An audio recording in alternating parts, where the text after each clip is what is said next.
بسم اللہ الرحمن الرحیم۔ السلام علیکم بہن بھائیو، بیٹے اور بیٹیوں، آج کی ویڈیو کا عنوان ہے خوف خدا۔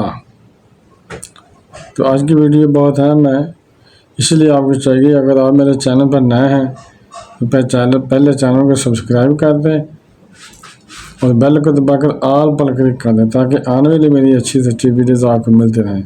تو چلیں دیکھتے ہیں اس ویڈیو میں کہ خوف خدا۔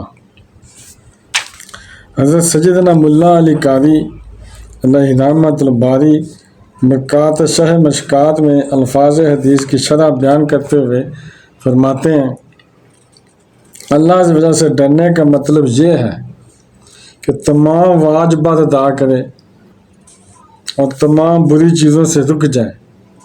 بے شک تقوی دین کی بنیاد ہے اور اسی کے ذریعے یقین کے درجے تک پہنچا جاتا ہے۔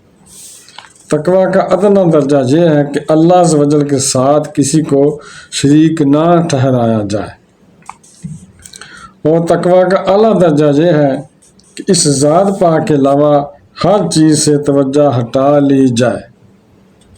پھر ان دونوں درجوں کے درمیان مزید کچھ مراتب ہیں اور بعض سے اولیٰ ہیں۔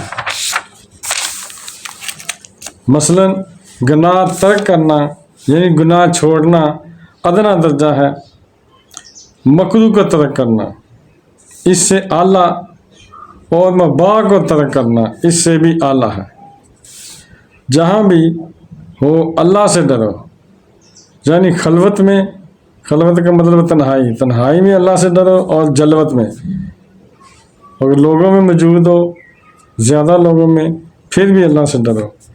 نعمتوں میں ہو یا مصیبتوں میں، نعمتوں میں ہو تو ڈرو، کوئی مصیبت پریشانی آ جائے پھر بھی ڈرو، ہر جگہ ہر حال میں اللہ عز و جل سے ڈرو، کیونکہ اللہ عز و جل جس طرح تمہارے ظاہر کو جانتا ہے اسی طرح تمہارے باطن سے بھی باخبر ہے۔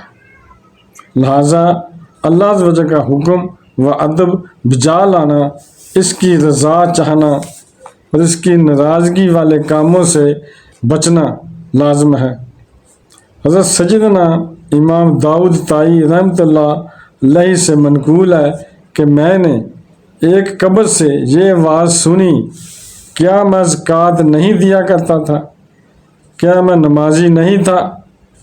کیا میں فلاں نیک عمل کا پابند نہیں تھا؟ اس سے کہا گیا، کیوں نہیں، بے شک تو یہ کام سب کرتا تھا مگر تو تنہائی میں گناہ کیا کرتا تھا۔ یعنی کہ نمازی بھی تھا، روزے بھی رکھتا تھا، زکوٰۃ بھی دیتا تھا، سارے نیک کام کرتا تھا، اسے سزا ملی تھی۔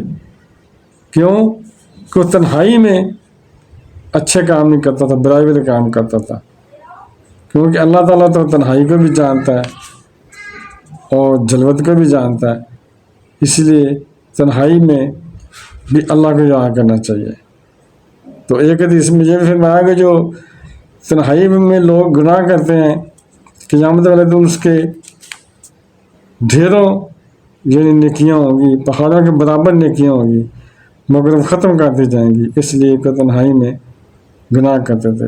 اس لیے ہمیں ہر حال میں تنہائی میں بھی اللہ سے ڈرنا چاہیے، اور جب لوگوں کے دوستوں کے پاس ہوں پھر بھی اللہ سے ڈرنا چاہیے۔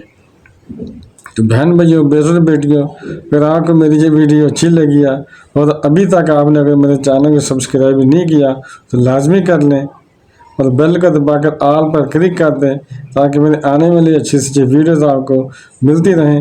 چلو ملتے ہیں انشاءاللہ نیکسٹ ویڈیو میں۔ السلام علیکم، خدا حافظ۔